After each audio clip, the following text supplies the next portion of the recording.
Imagine a modern woman isolated from the world after a tragic plane crash, who wakes up to find herself reborn in an ancient empire with the power to change destiny and a beauty that takes one's breath away. Chapter 1.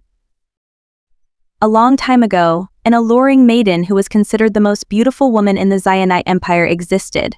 Her figure seemed to be carved by the goddess of beauty herself, but her frame wasn't the main feature that captivated the eyes of men and drove women mad with envy. No other woman possessed silvery hair as long and silky as hers. Her hair complemented her rare porcelain skin. Her left eye was as black as the night sky with swirls of color closely resembling the finest, royal purple silk. In contrast, her right eye was as brown as honey with tints of gold. For those who witnessed her beauty claimed that these exquisite eyes sparkled, even without the sun shining down on her face, and that her sleek hair was indeed very luminous. She was ethereal. No one in that universe possessed her resplendent features. The beautiful maiden was called Celine, which means heaven. Celine was engaged to the crown prince of the great Zaydenite Empire. Unfortunately, her outer appearance did not match her inner self, for she was cruel and selfish. Celine did not know how to love and did not understand the differences between good and bad. Even Leith, the crown prince, didn't love her, and he abandoned Celine for another woman, named Zavia. This woman was not a beauty, yet she melted the hearts of the first and second tyrannical prince, using her gentle and good-natured charms. Filled with disbelief and jealousy, Celine brought chaos into the world, and the city became engulfed with flames. The second prince pierced Celine's heart and extinguished the fire which saved the city. The second prince himself wasn't the hero of this story, and met a tragic death after his heart turned black from murder and Zavia's rejection. He was killed by Leith himself. Zavia then became a prosperous and benevolent queen alongside Leith, and they lived happily ever after. The moral lesson of this story was that looks do not matter, and one should always strive for a virtuous life. 2020. Somewhere in the Middle East, a woman was reading a fictional book she bought from a night bazaar. She was perched on a rock in a desert oasis and slowly reading the contents. There was a man sitting next to her with a loving smile plastered on his face. He brushed a strand of hair away from her face and asked, "What are you reading, Yan Wu?" "A book of myths. Read it later when we go back to Korea and play with me," the man pouted. The woman looked up and smiled at his childish remark. "Sorry, husband. I just wanted to read a short story before heading out. I couldn't resist." "How was the story?" "Shitty." Confused, the man didn't ask why and lead his wife to their next destination. While they walked back to their hotel, a piece of paper secretly slipped out from the book and fell to the ground until it was buried in the sand. "Maybe in another parallel universe we are together." This was one of the last memories Yan Wu recalled before boarding an airplane that crashed into the ocean, inevitably killing her and her husband. Yan Wu reincarnated in a different life and began as a baby, except her past memories were still intact. She was very upset with this situation, especially since she loved her past life and lived very comfortably. She was a genius studying chemical engineering and entrepreneurship. She even experienced love and traveled the world with this man. Her heart ached whenever she thought about her husband now. She missed him dearly and spent the first few months crying as she realized she'd never see him again. "I wonder where he is and whether he reincarnated like me." Yan Wu seemed to have reincarnated into the past as a Middle Eastern woman. Soon after she was born, she was immediately moved to a dome building filled with Indian, Persian, and Islamic influences. This was the Zayden Imperial Palace, and the entrance gateway made up of marble and Persian mosaic tiles greeted her. There were multiple, golden cupola towers surrounding two significantly larger dome structures made of white marble. As she came close to these architectures, she could see the beautiful lotus inlays and calligraphy that decorated the palace. This palace complex included multiple pavilions surrounded by lagoons and exquisite works of marble fountains, statues, and pillars. As she entered one of the main dome buildings, she saw the ribbed vaults of the dome on the ceiling above and stared at the polygonal space in the center in awe. There were men and women dressed in loose-fitted garments gawking at her in surprise and disbelief. She couldn't help but stare back at the women covered in gold jewels and rich fabrics. They looked exotic to her. The people here possessed tan skin with well-defined features. Their curly hair paired with brown eyes were different from how she looked as a Korean woman. Yan-woo wondered if she was as beautiful as those women. She couldn't exactly tell which country she was in, but the only information she could gather was that she was somewhere in the Middle East and had reincarnated into the past. She safely assumed she was wealthy since she was living in this marvelous palace with servants taking care of her every day. Since she was a baby, she couldn't understand this foreign language, but she did figure out her name since the servants here continuously repeated this particular word whenever they were tending to her. They called her Celine. She was uncomfortable and dreading her future life since she had transitioned from a world filled with advanced technology and liberal beliefs into a conservative past filled with blood and war. Not to mention there were no toilets or showers here. She decided not to dwell on this matter and tried her best to erase the discomfort and depressing thoughts. She continued to live idly as a baby in the palace until she was 5 years old. As she became familiar with this world and proficiently learned the language, she received various background information and could figure out her current situation. Her mother had died giving birth to her, and her father abandoned her at the emperor's palace as the crown prince's future fiancé. Although her father's abandonment might be considered as an exaggeration, he had never paid her a visit since she was born.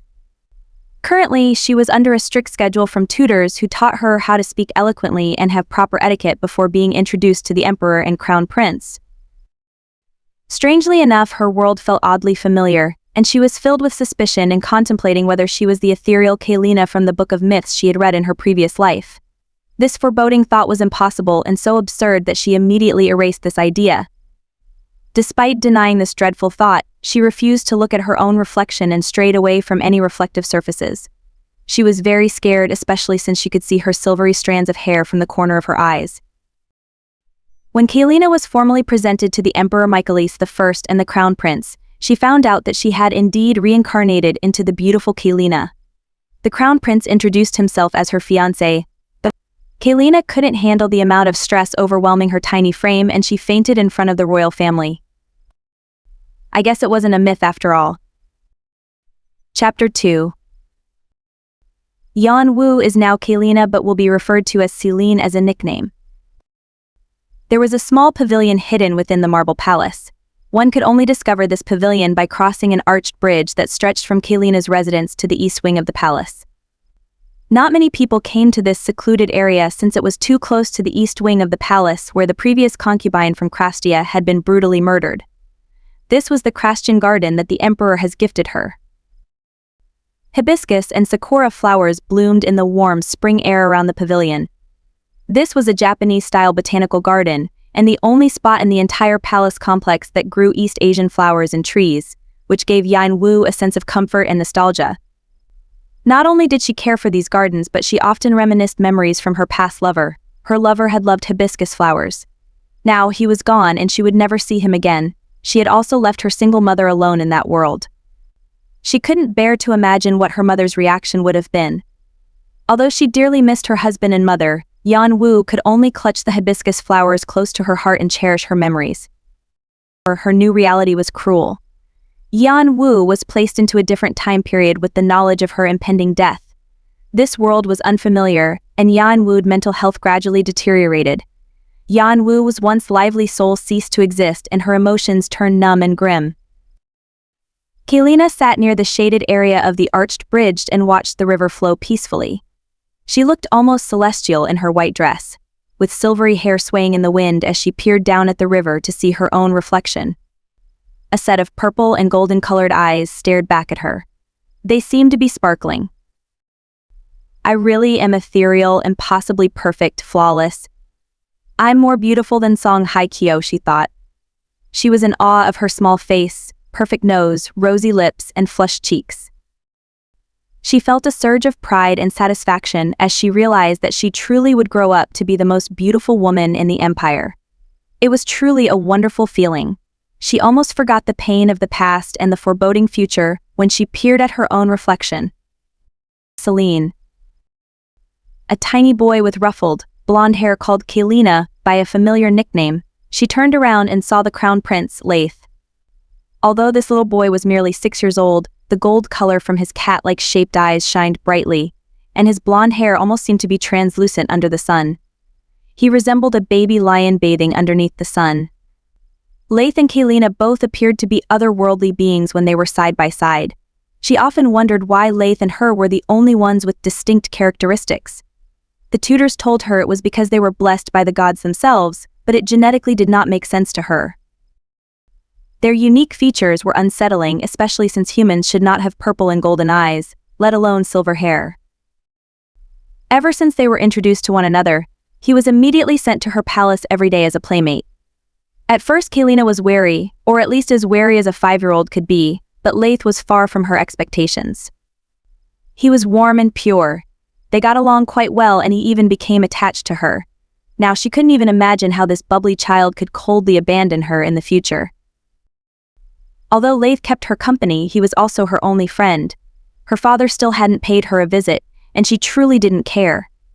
Even the Emperor Michaelis I was a terrible father, although Leith also didn't seem to mind his father's absence. Since she had Leith and his persistent visits, she was never too lonely. It was probably the same for Leith. Perhaps the original Celine was an evil person because she received no parental guidance or love. Living in luxury and being treated as a princess could essentially produce a spoiled and arrogant adult too. Celine was also living in a different universe altogether. These lands were similar to Middle Eastern art and history, but the countries had different names. Emperor Michaelis I ruled over the Zionite Empire that stretched from Zax to Nor, which was the capital she was currently living in. Basically, the emperor ruled over all of the Middle Eastern lands. They owned major trade routes, and was even considered the wealthiest empire due to their textiles and spices. What was even more shocking to Celine were the supernatural beings that existed in this world. Next to her shadow, she could see a smaller shadow outlining a figure of another being. Sometimes this shadow hid in her shadows and disappeared from everyone's sight. The tutor had told her that this extra shadow was her familiar and it would give her strength. Only royal family members and certain nobles had familiars, which made Celine extremely lucky to have one. Celine's familiar was a golden koi fish. As soon as the royal court officials and citizens discovered that her familiar was a fish, they started to look down on her and deemed her as a worthless beauty with the weakest familiar in history. There hadn't been a single person in history who had a fish as a familiar. The emperor had also laughed in his booming voice and remarked, as expected of a woman, "But since Leith is a lion, he will protect you." Celine ignored their criticism and insults, for she knew what her familiar was capable of. She also avoided conflict since women were treated differently and could easily be killed and discarded without punishment. Therefore, she always masked her face so no one could see her distorted face. She also created a pure and innocent facade with the emperor and crown prince out of fear. Therefore, Celine was always on guard and alert. She never let her true colors show. With an innocent smile, Leith asked Celine, "What are you doing here?" Leith followed her gaze and saw their clear reflections from the river. They stood side by side and observed their angelic forms, staring back at them. They wore matching loose-fitted white garments, and the folds of the silky fabrics flowed elegantly against the wind while the tall, marble palace stood behind them. How majestic, she thought. "We must be blinding to others when we're together," Celine said nonchalantly. Leith blinked and tilted his head as if he didn't understand, then smiled and took her hand. "Let's play." After chasing each other around for a long time, Leith became tired more quickly than usual. His eyes seemed droopy and he looked like a sad puppy. Celine paused and held his hand. "What's wrong?" Leith widened his eyes, then he looked down at their entangled hands and smiled shyly. "I found out that I have a little brother. He's 3 years old." "He's born already? So he's only 2 years younger than me?" Celine froze and stood still. Her face was blank, but her head was clouded with anxious thoughts. "Have you met him yet?" Leith shook his head. "Father won't let me. He's in the east wing of the palace." The east wing of the palace was coined as the abandoned, cold palace. Celine felt pity towards this newborn prince who also seemed to be an abandoned child. She had to visit the second prince as soon as possible and befriend him. "Maybe he can play with us later on." Leith never replied and looked as if he was holding something back. Then he changed the topic and they chatted over something else. Chapter 3. Despite wanting to visit the second prince, Emperor Michaelis I strictly forbid them from crossing paths. The second prince was isolated and confined in his own room, and Celine's plans for befriending him were postponed. Time passed by very quickly, and Celine was now 9 years old. Celine continued her education alongside Leith and adapted to the Zionite culture and customs well. Women in the Zionite Empire were only seen as objects, and Celine was lucky enough to be treated less harshly due to her circumstances as Leith's fiancée. Although women were forbidden from pursuing higher education, she still attended Zayth's classes. Celine claimed that she wanted to spend more time with him, then proceeded to sit next to Leith and listen to the scholars teach. Draco Celine cried in astonishment before quickly muffling her own voice and looking around to see if anybody would come in to check up on her. When she confirmed that no one would, she looked at the young man in front of her. He was tall and muscular with dark features that made him look especially intimidating. He lifted his arms up in the air and flexed as hard as he could, grunting like a madman. "Don't mess with this fish." "Perfect," Celine laughed. "He looks like an average Zionite warrior." This average man standing before her was her koi familiar. Back in her own world, a golden koi fish could transform into a golden dragon through perseverance and determination. The color of her koi represented wealth, prosperity, and fortune. Celine knew that her familiar could transform into a powerful dragon and named it Draco, but she would have never thought that Draco could transform into anything. She felt as if Lady Luck was on her side. Draco was clever and witty, lifting her mood up whenever she was sad. He also grew stronger by the day, and they trained together every night to cultivate their skills. "Draco, if we didn't train like this often and I neglected you, would you have not been as strong?" "Yes, my power wouldn't reach its full potential. Not a lot of women with familiars are trained. They are mostly used for idle talk." Celine felt assured that Draco would surely be of use and help her in the future when she wanted to earn money on her own. Celine was still figuring out how to gain property and produce goods in this world. It would be a while until she could finally make money using her past knowledge. She needed her own money in case Leith abandoned her in the future. Celine and Leith had become inseparable over the years. Although he was as bright as the sun and as powerful as a lion, he was neither sweet nor innocent anymore. Celine had come to witness the cruelty and absurd expectations the Emperor bestowed on his son. As soon as Leith endured endless hardships in becoming an expert swordsman at the age of 8, he was sent out on missions to kill.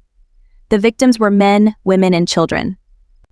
As Leith participated in the political turmoils of the court and the never-ending assassination attempts, his naive, youthful glow dissipated. The Emperor was slowly distinguishing what was left of Leith's light and shaping him into a perfect emperor. Celine could only watch in horror. The only evidence of Leith's previously bright personality were the subtle smiles he gave Celine in private, or his softening eyes whenever Celine entered the room. Whenever Leith wasn't busy, she would tend to his wounds and comfort him as much as she could. "Celine, we are here to escort you to the pavilion to meet with the Crown Prince," a servant called from the door. Her familiar quickly transformed back into a small shadow as the servant walked in to prepare her for Celine's meeting with Leith. Lately their meetings together were less spontaneous and more formalized. They also met less frequently, which Celine didn't mind since she enjoyed training with her familiar. After she was dressed appropriately, she elegantly walked towards the bridge and sat underneath a sakura tree next to Leith. Even though he was only a year older, he looked as if he had already experienced the world, and his perfect stature oozed with charisma. How can a 10-year-old look like that? She wondered in awe. Leith gave her a small smile and laid his head on her shoulder. Then he dozed off into a deep sleep. Celine let him nap and sat still for him since she understood that he must have had a tiresome day. At times like this he looked like a normal child and she was eager to help lighten his burdens. Leith was also faced with a harsh reality even worse than her. Even if his future was bright, his childhood was rather bleak and painful. Celine definitely wanted to be remembered as a gentle, sweet beauty who helped him during this time. She desperately wanted to earn his favor and continued her facade. She watched as the wind ruffled his blonde hair and his long eyelashes gently fluttered. The flowers from the sakura tree created small shadows on his face, and one by one, the petals landed on his cheeks and silky hair. After watching over him for some time, her small body couldn't resist and she also dozed off. A couple of hours later the winds blew against Leith's eyes and he woke up. He found himself in Celine's arms as her back was against the tree. He felt so blissful that he almost forgot what had occurred earlier in the day. She had permeated in his heart, and she was the only source of light in his dark world. As if she subconsciously knew he was awake, Celine slowly opened her eyes and pulled herself away from Leith. Her pair of unique eyes reminded him of the dark night and shining stars harmoniously shining in the sky with brilliance. Then Leith broke the terrible news to her. "I am leaving soon. Father is sending me to war with Krastia. You'll behave yourself, right?" he asked. What? Celine widened her eyes and looked at him with great astonishment at this breaking news. "You're only 10 years old. I can't let you go. Even though he's an emperor, isn't this too much? You're the crown prince. What if you die?" Celine started to panic. "The second prince exists for a reason, and Emperor Michaelis, the first words are final. We cannot object." He placed a harsher emphasis in the last sentence, and she immediately closed her mouth, realizing her mistake. She didn't want to slander the emperor, but he really was too cruel. Even though she knew Leith would live, she was still worried and anxious. She was terrified for him since Leith was only a child who was too young to fight. On the other hand, this would also ruin her plans of getting closer to him and escaping her fateful end. She could already imagine the mental distance between them growing further apart, and a wave of despair and loneliness overwhelmed her body. "How long will you be gone for?" she whispered. "The earliest would be 5 years. Krastia is very far away and father wants me to visit the other lands after the war and become familiar with the lands in our empire." She knew that Krastia was in Asia. She saw from history books that Krastians had black hair and small hooded eyes with round faces. She also knew how big the empire was. Would it really take him 5 years to conquer a country, then tour around the Zayanet Empire? "I will come back to you, Celine. Please wait for me and stay alive," he said softly and pat her head with care, as if it would be the last time he did. "Come back to me quickly. Without you, I'll have no one to confide in. And don't find another woman." He laughed brightly and could only stare at her in astonishment. What kind of idiot would bring another woman when he already has the most beautiful woman in the world back home? Why did Celine feel as if this would be the last time he would stroke her head and smile beautifully for her? She knew that Leith only gave her his special smile, but now it might not be hers anymore. What if he met Xavier during his tour? Her heart felt like it was suffocating, and she was very anxious of the future. She wrapped her tiny arms around his waist and cried for him and herself. He was only a child going to war. Who knows how he will change? They embraced in silence, and after a while he pulled away since their time together was coming to an end. "I think I love you, Celine. When I come back, we will get married and live happily. Fear not, I will definitely return as a strong man to protect you," he whispered very faintly, and Celine had to strain her ears to hear each word. She widened her eyes and they both beamed at each other, their rosy cheeks flushed to their ears. As he headed back to the main palace, he didn't notice Celine's smile disappear like a mask. Her expression was grim, as if she had become resolute with the truth. "He will probably come back with Xavier." She was fragile and bitter in heart. "I'll fear nothing, Your Majesty." A couple of days later, she found out that the emperor was supposed to lead the conquest, but decided to send Leith instead, using the excuse that the crown prince would garner more followers and gain experience as a leader. "Lazy AB," her familiar muttered in Korean. On one cloudy day, the capital was filled with cries as they sent off their warriors. Before Leith jumped onto his horse, Celine whispered, "Bring me back a gift. A jade ring." When he nodded, she kissed him on the cheek and watched him leave. Her tears fell down her small, pretty cheeks as she helplessly watched him ride farther away from her. She was mourning over their relationship, for she had a foreboding thought that this was the end of their happy memories together. "Please, don't stop loving me." Chapter 4. That night, Celine couldn't bear to sit in anguish anymore. She slipped on darker clothes, wrapping fabric around her head to cover everything except for her eyes. Then, she headed straight to the east wing of the palace complex. At night, the domes were illuminated under the moon, and the gold-tinted onion domes appeared to be luminous. Because of the stealth and speed she acquired from her koi, Kalina's feet were as light as feathers and no one could detect her presence. When she arrived at the Eastern Palace, There were no signs of servants or guards in this secluded area. If Celine hadn't known that the second prince lived here, she would have assumed that it was abandoned. Suddenly, Draco formed a shadow over her and pulled her away from the hall. They hid behind a pillar as two men dressed in black ran towards a certain direction without making a sound. Assassins? Celine was still wary of killing humans and didn't want to be the cause of someone's death. Instead, she told Draco to drag them away from this place and make sure they never come back. In one swift motion, Draco transformed into a large bird and flew towards the assassins. He bit into their necks and they flew off, away from the palace before they could yell out a cry. Alone, she proceeded her search for the second prince and quickly found the room. She entered without a second thought. A horrible stench immediately filled her nose. It was worse than what she usually smelled and she wanted to run away. The room was so small that it could pass for a storage room.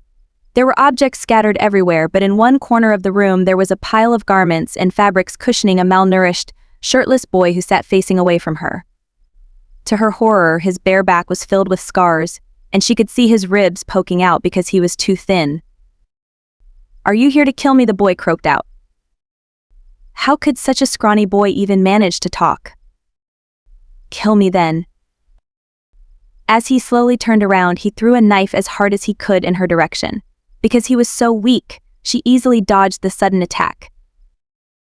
Celine unraveled the black fabric hiding her hair and face, then looked up to see the boy widen his eyes with a dumbfounded expression. The boy had never seen such a beautiful face in his entire life and mistook her for an angel. He almost wanted her to take him away from this state of torment and thought she would be his savior. "I've been looking for you."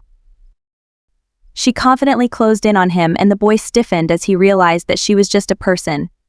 He blushed in embarrassment but couldn't look away, and the girl drew closer then paused with astonishment. He was definitely Asian with black hair and more narrowed eyes. His eyes were almost black, but she noticed he still possessed the same gold color that Leith and the Emperor possessed. Celine felt at ease and almost nostalgic looking at his familiar face. "The Emperor slept with a Christian woman? Then does that mean the Christian concubine who was brutally murdered here is his mother?" "Are you hurt anywhere?" she cautiously asked. The boy just stared at her incredulously and gave her an icy glare before looking away. Celine noticed he wasn't hurt, and the scars on his back seemed to be given to him when he was younger. "Aren't you hungry?" The boy continued to avoid her and refused to answer. "What's your name?" "Well, I know you're the second prince. You're supposed to be 7 years old, but you look like you're 4." Celine made sure to speak as soft as she could. The boy seemed to look frustrated and seemed to shoot daggers with his eyes when he finally looked up. After pondering why he wouldn't answer, Celine realized that maybe he didn't reply because he couldn't understand her. This prince was neglected and barely given any food, let alone be educated. The story she had read never mentioned why the second prince became a villain-like character, but Celine now confirmed that it was because of his painful upbringing. He must have a lot of hate and emptiness in his heart, and Celine felt terribly sorry for him. "Sorry," she muffled and paused. "I'll be back soon. I'll take care of you now. I'm here so you won't starve anymore." "My name is Celine. It's nice to finally meet you," she pointed to herself when she said her name and awkwardly left the room in haste. Throughout the rest of the night, the boy thought about the silver-haired girl who had mysteriously came to visit him.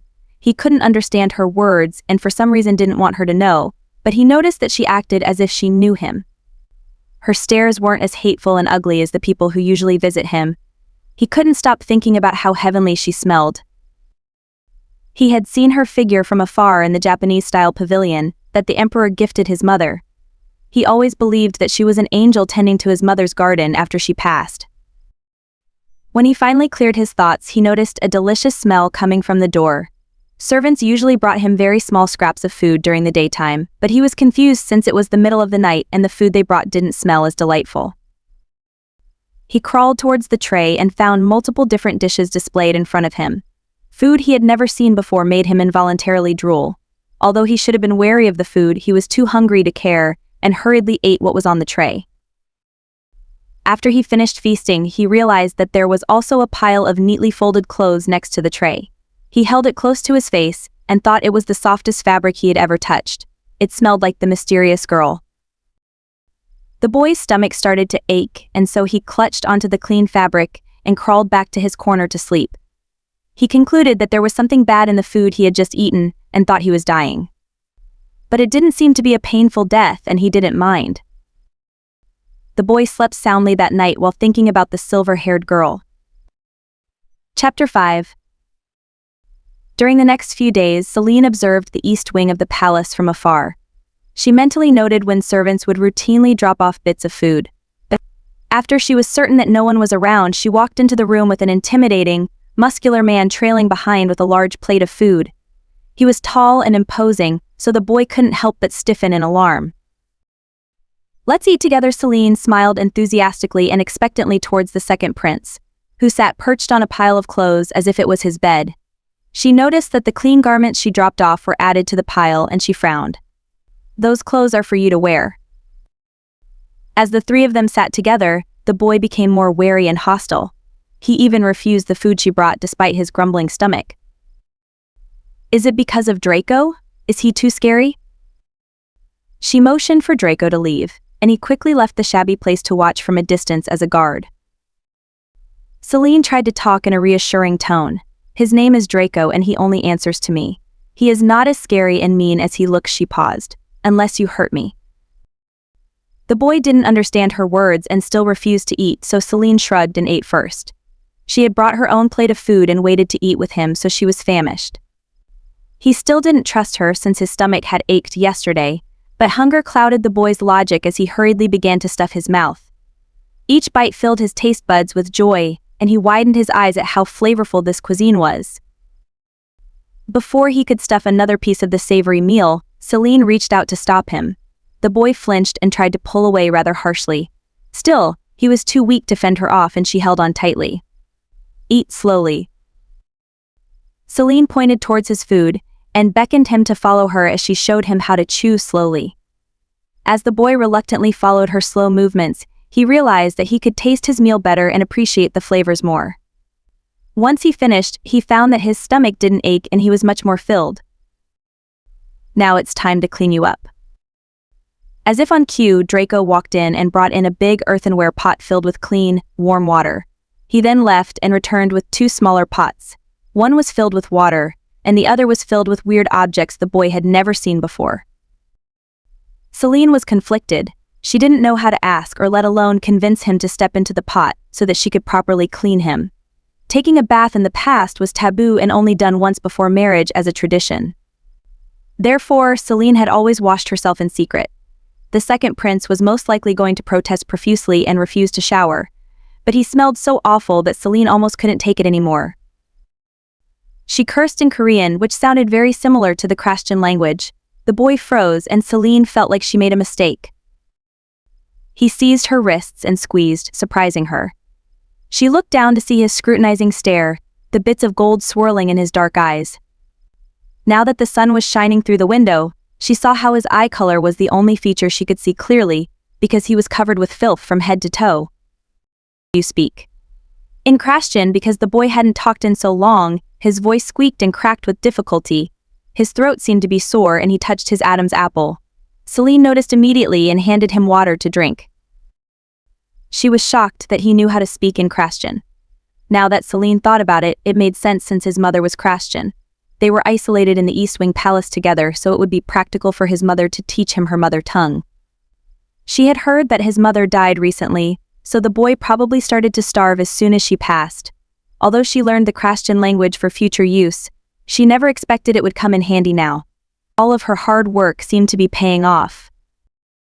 "Yes, I would have spoken in this language if I had known you knew how to speak. My apologies." Second Prince. The boy flinched when she called him by his title.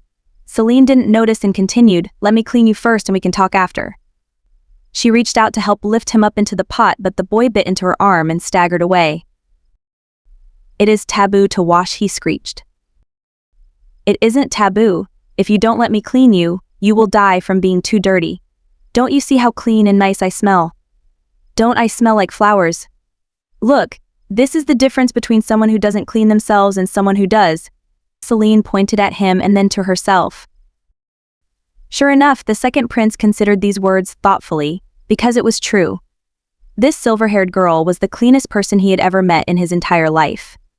Even more so than his mother and father, who was the emperor. He grudgingly climbed into the pot and let Celine wash him.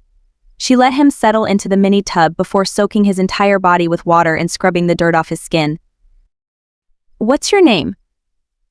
I'm Kaylina, daughter of a general. But you may call me Celine. What's your name, Your Highness? Zayden. That's a pretty name. Second Prince Zayden. She whispered his name with care and softness that made Zayden flinch again. He hardened his face and asked icily, "Why are you helping me?" This ungrateful boy. Celine lifted her eyebrows and continued to gently wash his hair with soap. Because humans should help each other. Zayden finally stopped probing for questions and quietly watched Celine attentively soap and rinse his body.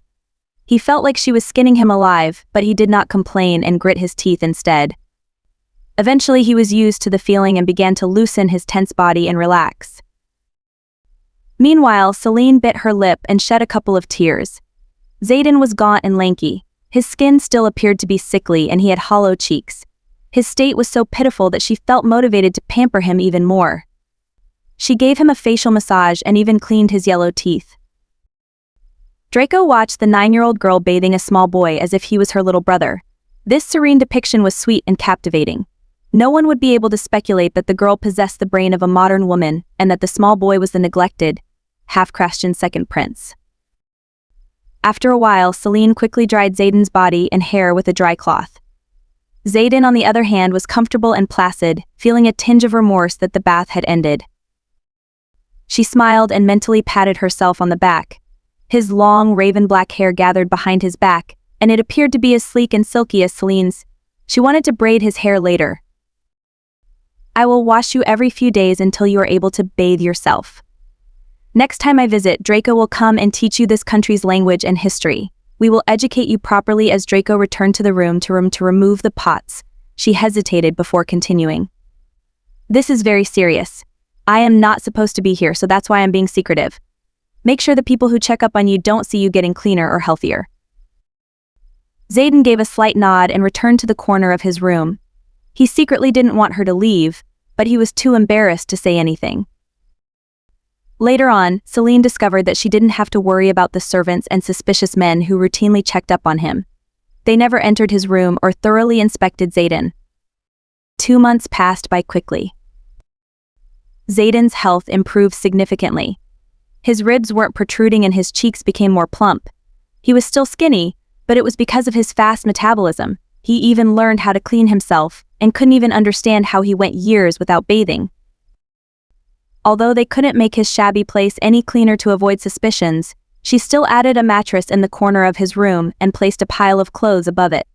Zayden was moved very greatly, but he still didn't know how to thank her and became more quiet from embarrassment. Celine supervised Zayden's education and made sure he received the same information as Leith. Although Draco mainly lectured him with this world's history, battle strategies, and politics, Celine also taught Zayden using previous life's liberal perspectives and values. When she had hinted these beliefs to Leith, the Crown Prince had adamantly disliked this way of thinking. Still, she wanted to teach the second prince to be a wise, virtuous character and let him decide for himself. Thankfully, Zayden agreed with her values and absorbed the information easily.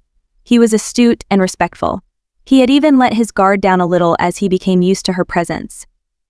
Although he never said it, he believed Celine was a genius and would have been the greatest emperor in history if she was a man. They spent a lot of time together and they seemed to be two quiet kids enjoying each other's company. In reality, Zayden didn't like to talk much and remained quiet. There was a lesson, while Celine didn't want to pressure him into talking either. It was a comfortable silence. One day, while they were sitting side by side on his mattress, Zayden finally took the initiative to talk. "Do you have a familiar?" "Ah, yes. Draco is my familiar. He's a koi fish, but a golden koi can shape-shift through determination and perseverance. He even has a dragon form," she responded. Celine was slightly hesitant and scared to entrust him with this information. She hadn't even told the Crown Prince about her skills, but for some reason the words spilled out of her mouth before she could think twice. Zayden narrowed his eyes, obviously not believing her words. But then, Draco, who was usually quiet and hid in her shadows, transformed into a koi, then a man, and then into other animals. But a dragon, Zayden scoffed. My familiar is a dragon, and he tells me that he is the most powerful familiar. If your familiar can turn into a dragon and other powerful familiars, then you'd be the strongest person in the Empire. True, I am already the most beautiful woman in the Empire, so if I was also the strongest I'd be stretching it, wouldn't I? Celine shamelessly laughed and started to ponder about her future. Since Zayden had killed her in the original story, that made him stronger than her. Since Leith killed Zayden, then logically, Leith was the strongest person amongst the three of them. I haven't asked Draco to turn into a dragon. It would be too flashy, and I don't think Draco is powerful enough to. Draco then emitted an aura from her shadow that indicated how insulted he felt, but Celine shrugged it off. Can I see your familiar? Celine carefully requested. Zayden nodded, and from his shadows, a small creature appeared. The dragon was smaller than Celine expected, with beautiful red scales from its lizard-like form. The dragon dragged his tail side to side and flapped his bat-like wings to fly towards her. Its eyes possessed the same gold color Zayden had. I call him Red. The dragon flew towards her koi familiar, and they seemed to be sniffing each other cautiously. Zayden and Celine quietly observed, looking at each other from time to time and giggling. After that day, their familiars became best friends and even trained together to cultivate their skills. Chapter 6. A year passed by, and Celine had finally turned 10 years old. Zayden continued to study under her, often discoursing over philosophical texts or training with his familiar.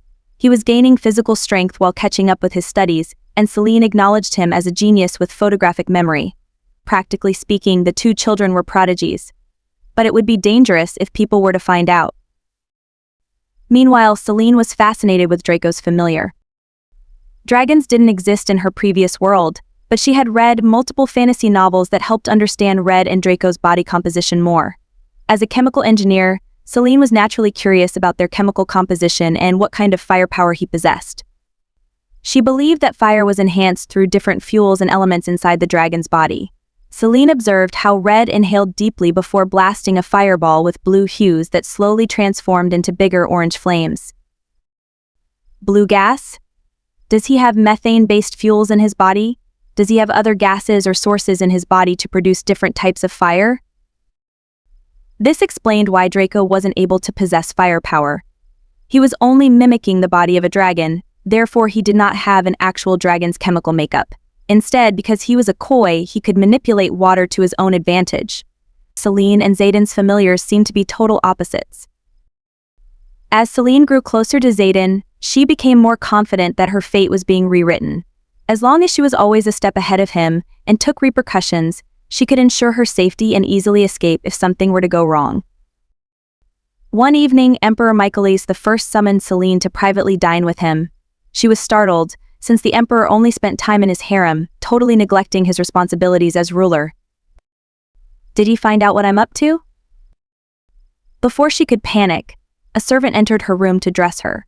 She was a small, petite woman who had been assigned to Celine recently.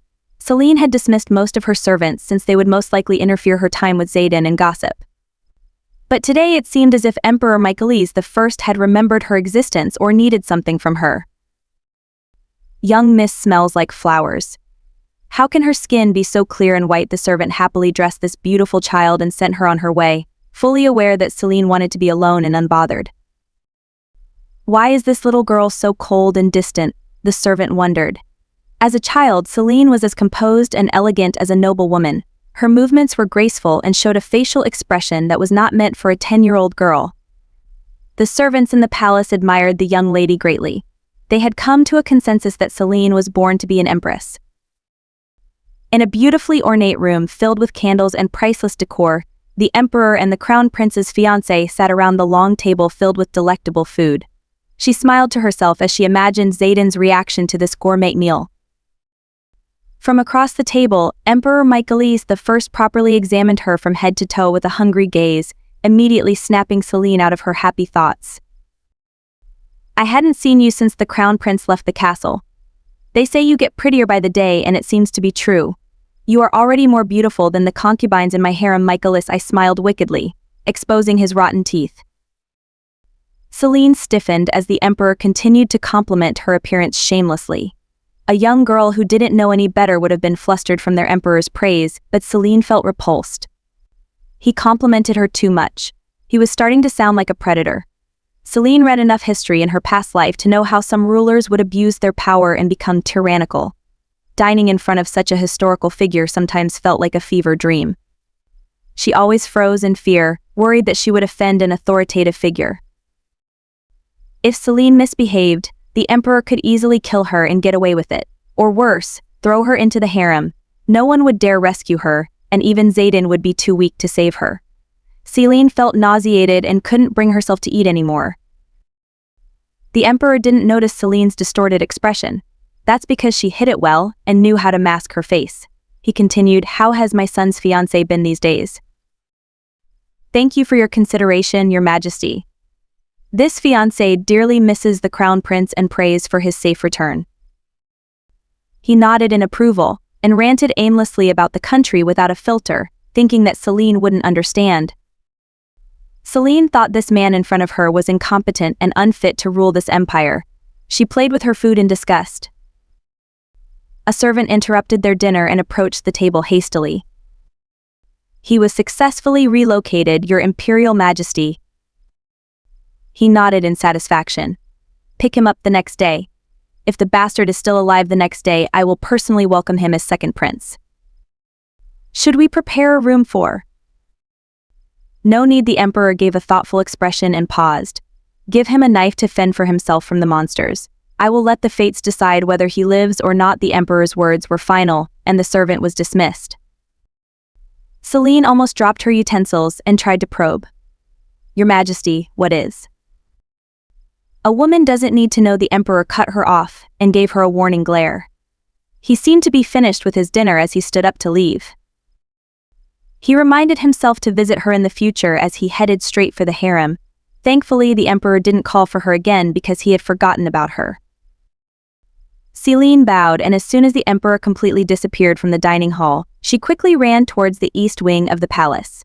She walked into the shabby room to find it empty and immediately began to panic. She started to feel the numbing pain in her heart creeping up again, but she quickly pushed it down. Although her brain was in shambles and her heart beat dreadfully, her outer appearance seemed rather calm and collected. This was how she dealt with dangerous situations. She never panicked outwardly because she immediately racked her brain looking for solutions. Celine instinctively rushed back to her room to gather her first aid kit and other emergency essentials. She stuffed them into a sling satchel bag. Then, she called for her familiar and the duo set out to the only location in Nor that was occupied by monsters. Draco was a 30 ft tall silver dragon with hard, luminous scales. His bold snout blew out a hot breath, and the vertical slits of his eyes were focused on finding the forest. This was Celine's first time witnessing his dragon form, and she knew he was still growing. She felt a sense of pride towards her marvelous familiar, but would have never imagined that her first time flying with Draco would be in this atrocious situation. Celine indefinitely cursed the emperor and desperately clung to Draco's spiked head as they flew to the remote forest. The forest was infamous for inhabiting mutated monsters. Luckily, they never left the forest or harmed the citizens unless the humans entered their territory. Information about their numbers and appearance were limited, since anyone who dared enter the forest never lived to tell the tale. Yet here I am, about to enter the forest. Celine shuddered. Adrenaline rushed throughout her body as they circled above the forest to pinpoint Zayden's location. Since she was used to seeing strange animals, Celine did not freeze when she saw the monsters chasing after a young boy covered in blood. The monsters were in all shapes and sizes, some looking scaly or slimy. They were deformed, hideous creatures filled with murderous intent. Zayden Celine screamed as loud as she could, and Draco also let out a tremendous roar. Zayden was extremely terrified, but the sound from above pulled him out of a trance. He sorted out his thoughts and summoned his familiar. He had already been injured severely from fending off one of the smaller ferocious beasts with his knife before deciding to run. If he hadn't trained with Celine and his familiar, he wouldn't have been able to run far due to exhaustion. Draco dove down toward Zayden just as Red transformed into a dragon double the size of Draco. Celine's jaw fell wide open as she watched the colossal, red dragon release a sound that shook the entire forest. Red inhaled deeply before hurling out a vast current of flames towards the monsters. He was clearly unstable and firing aimlessly, but he was undeniably powerful. Nothing could escape his wrath. Celine was amazed at the scene below her. The monsters seemed like ants next to the scaly dragon. The flames were slowly searing through the beasts as they became incinerated. Not even the monsters who attempted to run away were spared. The air was filled with ugly cries, and the monsters almost seemed pitiful. Although Red tried to move around Zayden, he was setting everything on fire. Red was unaffected by the fire, but the flames would engulf Zayden's tiny body sooner or later. How did he grow so big and powerful this quickly? Celine was astonished, and she was momentarily overwhelmed with suspicion. She imagined herself engulfed in Red's flames, and her mind was clouded with doubt. Why did she teach a future villain how to fight and grow stronger? Why had she rushed so senselessly to save her killer? If she let Zayden die, the blood wouldn't be in her hands, and she wouldn't have to worry about the future as much. It was the most logical reasoning, but somewhere in Celine's cold heart, she didn't have the willpower to become completely heartless. Zayden was a blameless child, and her fate should have been rewritten after her soul had entered Kalina's body. After a brief moment of hesitation, she decided to rescue him. For Zayden, the scene before him wasn't so glorious. Although the monsters were now dead, he was still scared senseless and cowering in fear. He sat on the ground and buried his face into his knees, blocking the agonizing howls from the monsters being burned alive. The air was fuzzy and suffocating from the ashy smoke produced by the fire. He was sweating as if he was boiling from the scorching flames. Zayden believed he was in the pits of hell that he had created. As Draco landed next to Zayden's curled-up form, the landing shook the earth and he felt cool air lightly brushing against his skin. He looked up in time to see a bright figure descending down to meet him. An angel to save me from hell. Zayden rejoiced and spread his arms out wide as he rushed towards the light, wanting to be whisked away from this nightmare. Once again, he realized the dazzling person in front of him was Celine. She snatched him into her arms, and Draco immediately flew high into the clouds, away from the flames engulfing the forest. Zayden was filled with Celine's flowery scent, and he choked on his own tears at her warm embrace. He never thought she would bravely fly to a dangerous forest and save him. The hideous cries had finally stopped piercing his ears, and the air seemed to cool down now. Zayden could only cling onto Celine's body and silently watch the stars from the night sky shine brilliantly. Chapter 7.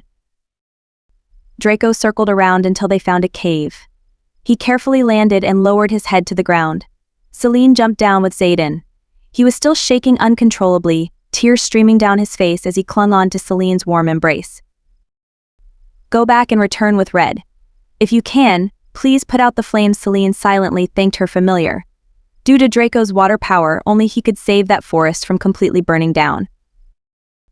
As Draco disappeared into the sky, Celine could only hold Zayden close and stroke his hair until he calmed down. A long time had passed before Zayden stopped crying and regained his senses. He became embarrassed and squeezed out of her arms. Celine reluctantly released him when she realized he wasn't shaking anymore. With a flushed face, he mumbled, "Thank you."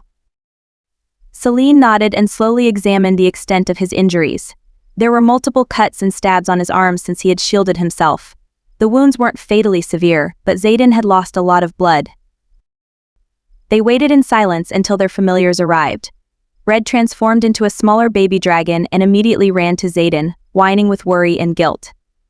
Zayden gently pat the top of his head and gave him a forgiving smile. Draco, can you dampen this cloth? And Red, can you find some logs or sticks so we can set up a campfire? Celine quickly sent out instructions for the two familiars in order to prepare for the rest of the night. Celine knew that the warriors wouldn't actually risk entering the forest because of the rumors. They would most likely leave after observing the entrance to the forest. After all, who would believe that a weak child could possibly survive the night in a forest filled with monsters? She intended to drop Zayden off right outside of the forest entrance. For now, they would have to wait in the cave until dawn. Draco nodded and wet her cloth using the little power that remained in his body. He even gave them clean water to quench their thirst. Shortly after, Red also gathered a pile of sticks and built a steady campfire. Afterwards, both familiars fell asleep in exhaustion next to Celine and Zayden. Zayden was also too worn out to resist Celine as she unabashedly took off his loose garments. Celine quickly cleaned the blood around Zayden's wounds and disinfected him with alcohol from her first aid kit. She ignored his cries and continued to apply herbal medicine, then finally wrapped his injuries with the hem of her dress that she had ripped out from her dress. This was all Celine could do for him, since she had never really practiced medicine before. "It hurts now, but you'll feel much better in a couple of days," Celine reassured him with confidence. The way she treated Zayden's wounds were peculiar and not listed in the medical textbooks, but he trusted her greatly and didn't complain. When she touched his bare skin, Zayden felt warm and mushy inside. The fear and pain he had felt a while ago was completely replaced with joy and nervousness. This happy feeling scared him, but he also craved for more. For Zayden, Celine looked like an angel who had descended from the heavens and pulled him out of hell. Even now, Celine looked unreal and otherworldly. Her silvery white hair shimmered under the moon, and her milky skin was soft and delicate. Her sparkling eyes that were only focused on him shined with radiance. His heart beat uncontrollably fast, and his cheeks were burning as he became aware of his nudity. Does she have no shame? How could she brazenly undress me and wash my body? Zayden was 8 years old and shamefully felt completely exposed. Maybe it was because Celine didn't feel wary of someone who was like a younger brother? For some reason, this reasoning was unsettling and bothersome. "Do you treat others the same as me?" he irritably asked with a bothered expression. Celine paused and tilted her head. Even Red was startled and lifted its head from Zayden's lap. He rephrased his question. "Do you completely undress other people and treat their wounds like this?" She finally let out a bellowing laugh, which immediately lightened the atmosphere. Zayden pouted in frustration, but his heart skipped a beat from her gentle laugh. "No, it's only you," and Celine gave him her brightest smile, finding his pouting face extremely adorable. This answer stunned Zayden, and he became crimson red. After a long silence, Zayden loosened his tense body and gave a dejected sigh. He harbored a gloomy expression. Although he was indebted to Celine, he sensed that she had a purpose for her actions. He couldn't figure out why she would help a weak prince with no connections. He would never amount to anything in this empire because of his Christian blood. What if she got tired of him in the future and left? His insecurities grew tenfolds, and he felt as though he was suffocating. "Do you like me? If not, then don't be so nice to me," he whispered quietly. "Huh? I'm only cleaning your injuries. It's basic etiquette as a human being to care for each other. If you keep being nice to me, I'll get used to your kindness. And I will become weak. It would be the end of the world for him if she left. He would truly be alone once more. He was scared of getting used to the warmth he hadn't felt in a long time." "Don't be so dramatic, Zayden," she smirked and gave a light-hearted response. Zayden glared at her coldly in embarrassment. He would never be vulnerable in front of her again. She surprised him with her unexpected comment. This is how humans should treat each other. Offering help or lifting each other's spirits should be a given. Being selfish, looking down upon others, and mistreating others is a sin. People who sin will always be punished later in life. Zayden and Celine locked eyes, neither of them looking away from their intense stares. What if they're not punished later in life? Then they'll be punished after death. He paused and looked away. "My father named me Zayden because it means unclear. My mother was sad and gave me a different name. She named me Akihiko, which means shining Prince." Celine finished, and Zayden widened his eyes in shock but continued. "She was Krastia's first princess, but we were still oppressed and isolated to a remote place. The emperor did nothing. Even when my mother was killed by assassins and his son was nearly stabbed to death, he still didn't care." There was rage in the little boy's eyes, and Celine impulsively touched his cheeks with her hands, forcing him to face her. "Emperor Michaelis I is incompetent and not worthy to be your father. I swear on my own life, even if he isn't punished in this life, he will suffer in his next. So don't hold so much hate and bitterness in your heart. He isn't worth your emotions." Her eyes that seemed to sparkle under the moon depleted his anguish. He nodded, and the hate in his eyes slowly disappeared. "Thank you, Celine. And from now on you can call me Aki, which was what my mother used to call me. Zayden was overwhelmed by this unexplainable emotion filling his heart. He became shy and wanted to hide, but he didn't want to look away from Celine. Celine managed to nod, but she was expressionless. This adorable boy who smiled so brightly filled her with guilt. She had considered abandoning this blameless child, which made her no better than his father. Celine had never been genuine in this life. When she watched Leith suffer under the Emperor's tyranny, she consoled him like a counselor instead of a friend. For her, Leith was a stranger whom she approached with selfish intentions. Celine had never asked to live in this world in the first place, nor had she wanted to act a certain way to manipulate a child. But she had to in order to survive. She had been placed in a difficult position, unable to mourn for her husband and mother, while forcing herself to accept this new reality. This foreign land was unfamiliar and scary. Every night, Celine would be overwhelmed with loneliness and suffocate from anxious thoughts. There was no one who could possibly understand her and give her reassurance. Over time, Celine had locked away her emotions while her soul began to remain numb and darken. But for some unknown reason, Celine was currently emotional. Maybe it was because she had witnessed a terrifying scene this evening, or maybe because the starry, night sky made her reminisce camping memories from her previous life. But for the first time ever, as she thought about her family from her past life, Celine's heart didn't feel as heavy and broken anymore. She was still filled with overwhelming sadness and grief, but there were other emotions swirling in her heart. Hope and warmth enveloped her body and spread a new feeling almost foreign to Celine, just like the first snowfall signaling new beginnings and healing old, painful scars. Am I finally coming to terms with this world? Zayden reached out and grasped her hand. Their small fingers intertwined as they leaned into each other for warmth and comfort. Celine couldn't help but smile lightly. Celine and Zayden had both taken a step closer to healing their broken hearts, hand in hand. When the sun started to rise, Red flew Zayden back to the front entrance of the forest while Celine secretly returned back to the palace. That day, Emperor Michaelis I welcomed Zayden as the official second prince. The land of Nor shook with terror as rumors of Zayden's dragon burning down the entire forest spread like wildfire.